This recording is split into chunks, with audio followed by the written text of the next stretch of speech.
Ah, bonjour, je m'appelle Lisa, je suis doctorante à l'Université de Lille au laboratoire Psytech et bienvenue sur le stand Le numérique dans les relations familiales et sociales.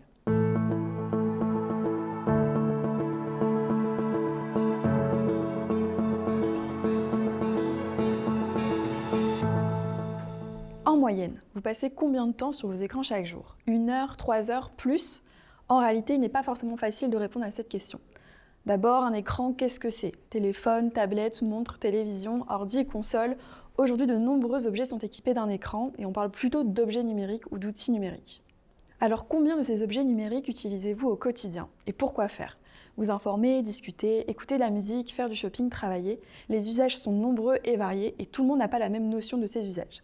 Quand vous avez estimé votre temps d'écran tout à l'heure, vous comptiez uniquement vos loisirs ou bien aussi le travail, vos cours? Il n'y a pas de vérité simple et justement la recherche en psychologie peut aider à répondre à ces questions complexes. Nos études permettent notamment de décrire un phénomène spécifique, la technoférence. La technoférence, c'est l'interruption des échanges due à l'utilisation des outils numériques. Par exemple, un parent absorbé par son téléphone peut être moins attentif à son enfant à ce moment-là. Résultat, des échanges de moins bonne qualité, une sensibilité parentale réduite. Analyser les impacts positifs et négatifs des usages numériques dans les relations sociales et familiales permet donc de réfléchir à de bonnes pratiques utiles à la société. Le but, c'est que chacun puisse réfléchir à ses usages numériques pour mieux les réguler. Mais comment ces analyses sont-elles menées? Pour cela, les chercheurs disposent de nombreux outils, entretiens, questionnaires ou encore observations sur le terrain ou en laboratoire. Vous avez déjà probablement vu des articles de presse proclamant une étude a montré que ou selon une étude récente. Or, ces généralisations sont souvent abusives. Pour le comprendre, je vais vous expliquer comment on réalise des études scientifiques. Une étude transversale est un instantané, une photo si vous préférez, d'un groupe particulier de personnes. Elle permet d'étudier différentes variables à un instant précis. Par exemple, l'âge, le métier, le lieu d'habitation des personnes qui ont offert un téléphone à leur enfant pour son anniversaire.